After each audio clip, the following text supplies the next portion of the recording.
तो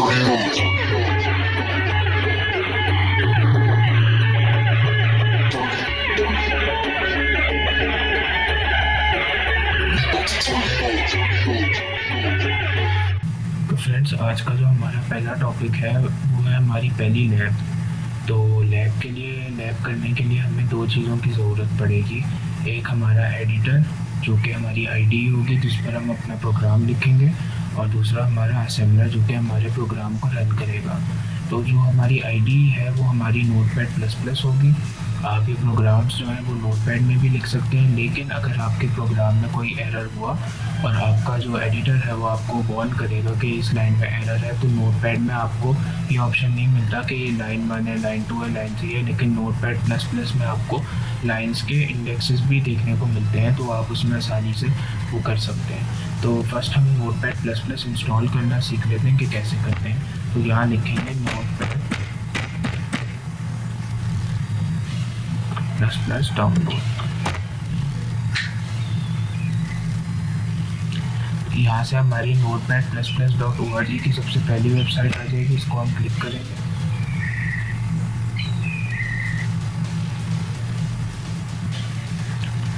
उसके बाद हम यहाँ क्लिक करेंगे लेटेस्ट वर्जन पे। उसके बाद जो भी आपकी रिक्वायरमेंट है 32 बिट या 64 बिट, आप उस हिसाब से इसको डाउनलोड कर सकते हैं। तो यहाँ से इसको डाउनलोड कर लेंगे। फ्रेंड्स, ये हमारा डाउनलोड होना स्टार्ट हो गया।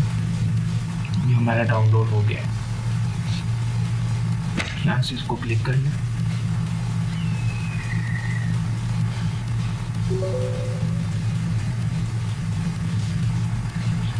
ये हमारे पास सेटअप आ गया है। इसको यस करते हैं यहाँ से। इंग्लिश।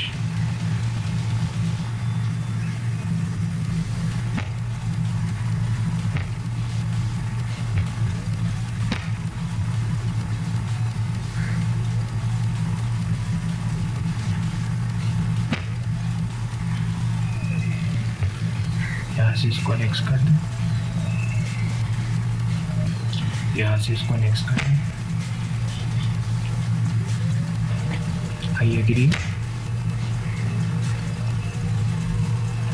ये हमारा पाथ मांग रहा है। आप जिधर इसको सेव करना चाहते हैं वहाँ सेव कर लें। नेक्स्ट।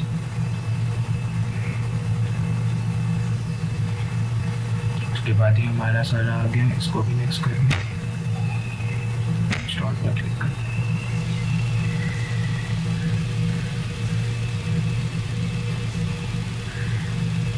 ये हमारा नोटपैड सक्सेसफुली रन हो चुका है। फिनिश। यहाँ से फिनिश कर दें सेटअप।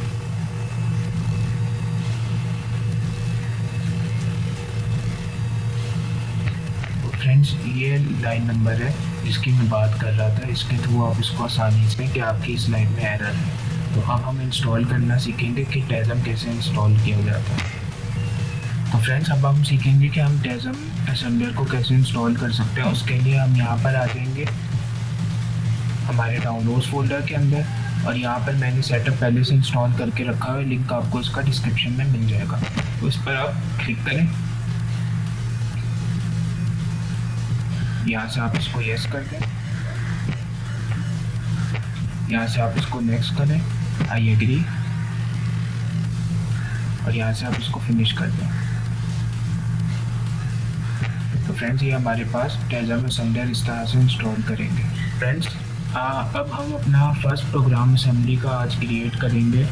उसके लिए हमें क्या करना होगा, अपने नोटपैड प्लस प्लस को ओपन कर लेना होगा यहाँ से। और first of all, assembly program को रन करने से पहले आपको 3 कमांड्स की ज़रूरत है जो कि आप अपने असेंबलर को देते हैं। जो पहला कमांड होता है वो होता है टेज़म, आपकी फाइल का नाम, फाइल नेम .asm एक्सटेंशन। आप अपने टेज़म की जितने भी प्रोग्राम्स होते हैं उसको टेज़म के फोल्डर के अंदर सेव करते हैं, जो कि अभी हम करना सीखेंगे। तो हमारा फर्स्ट कमांड होता है टेज़म फाइल नेम .asm। टेज़म आपके फोल्डर का नाम जिसमें आप सेव करेंगे अपनी फ़ाइल को। उसके बाद आपकी फ़ाइल का नाम, जो भी आप फाइल नेम अपना देंगे।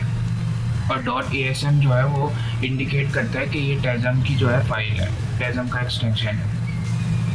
उसके बाद हम उसको लिंकर तक लिंक करने के लिए उसकी एक ऑब्जेक्ट फाइल बनाएंगे। तो उसके लिए हमें कौन सा कमांड चाहिए होता है, उसके लिए हमें चाहिए होता है TLink.obj। ये हमारे प्रोग्राम को एक ऑब्जेक्ट फाइल बनाकर हमारे कंप्यूटर के पास भेजता है। उसके बाद हमें अपनी जो फाइल है उसको, अपनी कंप्यूटर फाइल को रन करने के लिए हम अपना फाइल का नाम देंगे, फाइल नेम, और उसके बाद हम .exe एक्सटेंशन का यूज़ करेंगे उसको रन करने के लिए। यहाँ पर मुझसे गलती हो गई है, TLink फाइल नेम .obj, ये कमांड हम यूज़ करेंगे अपने पास। तो ये हमारे 3 कमांड हैं जो कि हमारे असेंबलर में हम लिखेंगे तो हमें जो है हमारा आउटपुट मिलेगा। फर्स्ट डायरेक्शन देना, डायरेक्टरी सेट करना कि हमारा जो प्रोग्राम है वो इधर पड़ा हुआ है। सेकंड उसकी ऑब्जेक्ट फाइल क्रिएट करना, और थर्ड उसकी exe फाइल यानी कंप्यूटर फाइल को रन करना। तो अब हम अपना क्रिएट करते हैं पहला प्रोग्राम असेंबली का। तो हम इसको यहाँ से रिमूव कर लेते हैं।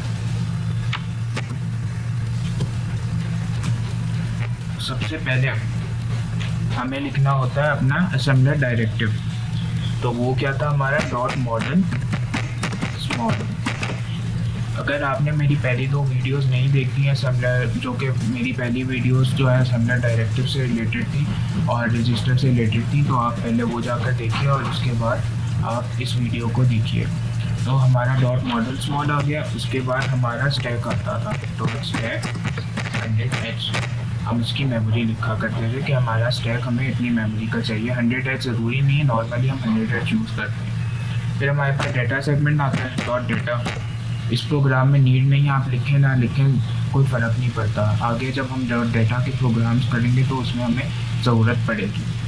उसके बाद हमारा आता था .code। उसके बाद हमारा आता है लेबल। .code क्या करता है, हमारे ये कंप्यूटर को इंडिकेट करता है कि इसके बाद से हमारा मेन कोड, जो हमारा मेन प्रोसीजर है वो शुरू होगा।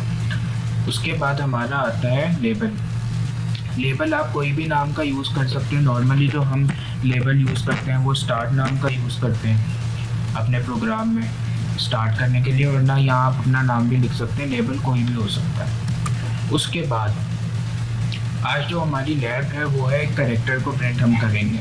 तो उसके हमने कुछ फंक्शंस पढ़े थे कि हमारा कैरेक्टर को प्रिंट करने का क्या फंक्शन होता है, तो वो देख लेते हैं। सबसे पहले हमारा मूव आएगा, मिनिमोनिक, जो कि हमारी किसी भी सोर्स ऑपरेंड की वैल्यू को डेस्टिनेशन ऑपरेंड यानी रजिस्टर में भेजता है। माइक्रो प्रोसेसर के लिए रजिस्टर के अंदर उसको इंसर्ट करता है। उसके बाद हम AH रजिस्टर का यूज़ करेंगे, जो कि एक्यूमुलेटर रजिस्टर होता है, 8 बिट का हायर बिट एक्यूमुलेटर रजिस्टर होता है। उसके बाद हम 02 फंक्शन का यूज़ करेंगे। ये 02 फंक्शन क्या करता है, ये हमारे कैरेक्टर को प्रिंट करता है, सिर्फ एक कैरेक्टर को। जिस तरह A हो गया, B हो गया, C हो गया, 1 2 3 कोई भी एक कैरेक्टर, उसको ही हमारा 02 प्रिंट करता है।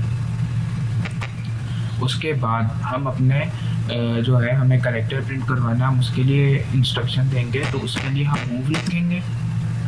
ये मूव जो है हमारी ज़रूरी है क्योंकि हमें सोर्स की वैल्यू को डेस्टिनेशन में डालना होता है, तो हमें इस मूव कमांड को ज़रूरी यूज़ करना है। उसके बाद हम कोई भी एक रजिस्टर ले लेंगे। लेट्स से हमारा डाटा है तो हम नॉर्मली डाटा के लिए DL डाटा रजिस्टर यूज़ करते हैं। उसके बाद ये हमारा डेस्टिनेशन ऑपरेंड कॉमा हमारा सोर्स ऑपरेंड। सोर्स ऑपरेंड में हमें आज प्रिंट करवाना है 0, तो हम 0 प्रिंट करवाएंगे। एक कैरेक्टर, ये हमारा एक कैरेक्टर हो गया। ये हमारा सोर्स ऑपरेंड है, ये डेस्टिनेशन ऑपरेंड है। ये इसको प्रिंट कर, ये इसको सोर्स से हमारे रजिस्टर के अंदर डालेगा और रजिस्टर पे आगे माइक्रो प्रोसेसर तक हमारी कमांड को पहुंचाएगा। ये हो गया।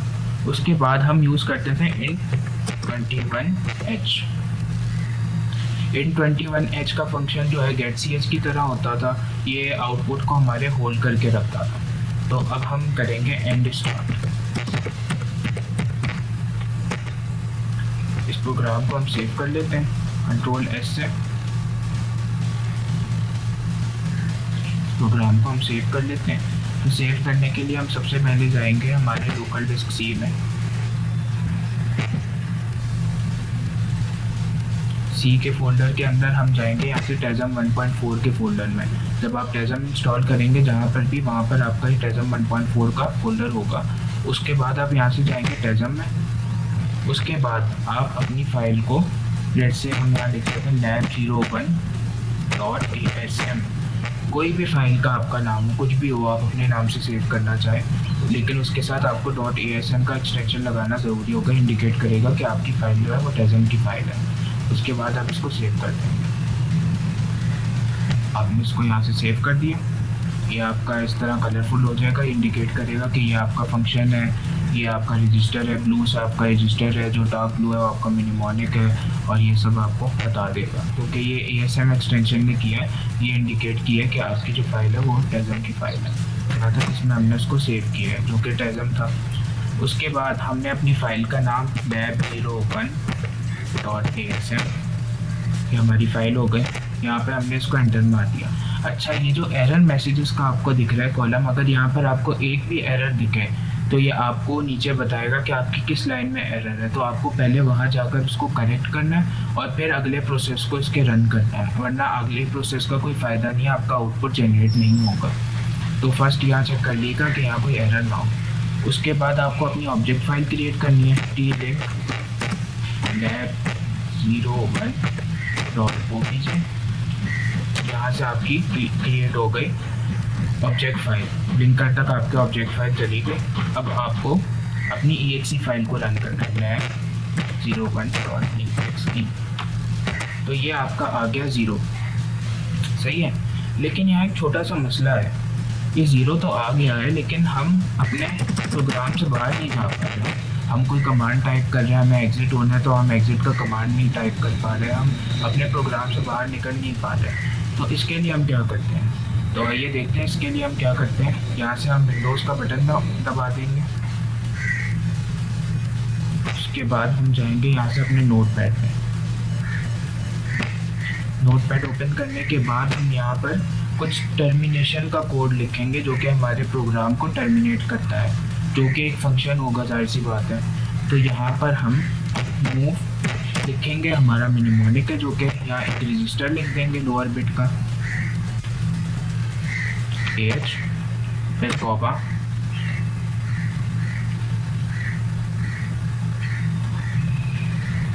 मेरा कंप्यूटर थोड़ा हैंग हो गया क्योंकि वीकेंड पर बहुत सारी चीज़ें ओपन।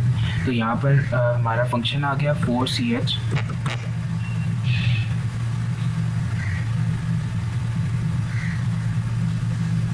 हमारा ये फंक्शन आ गया जिसका 02 जो है वो हमारे असेंबलर को बताता है कि हमें जो है एक कैरेक्टर टर्मिनेट करना है। उसके बाद हम इन 21h फंक्शन का यूज़ करेंगे, आउटपुट को होल्ड करने के लिए यूज़ होता है जैसा कि आपको मालूम ही है। उसके बाद हम इसको कंट्रोल S से सेव कर देंगे। उसके बाद हम अपने असेंबलर को रीस्टार्ट कर लेंगे, यहाँ से क्लोज कर देंगे।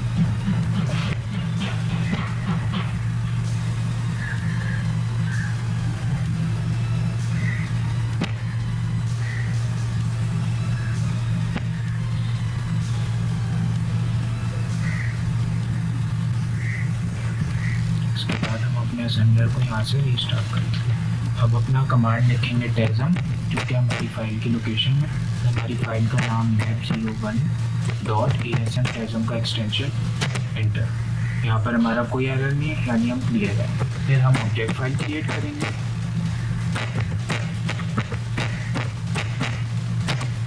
उसके बाद हम अपनी exe फाइल को रन करेंगे। ओके फ्रेंड्स, हमारे पास यहाँ पर पहले हमारा कर्सर यहाँ पर ब्लिंक हो रहा था, हमारे पास दूसरी कमांड लिखने का ऑप्शन नहीं आ रहा था, लेकिन 4ch फंक्शन ने हमारे प्रोग्राम को टर्मिनेट कर दिया और हम अपने उस प्रोग्राम से बाहर आ गए। तो ये फंक्शन होता है हमारे 4ch फंक्शन का, जिसके थ्रू हम अपने प्रोग्राम को टर्मिनेट करवा सकते हैं। तो फ्रेंड्स, आज हमने सीखा कि हम कैसे एक कैरेक्टर को प्रिंट करेंगे। नेक्स्ट लैब में हम जो है और बहुत सारी चीज़ें असेंबली के बारे में देखेंगे। आज के लिए इतना ही, मैं मिलता हूँ आपसे अपनी नेक्स्ट वीडियो में। जब तक के लिए अल्लाह हाफिज़।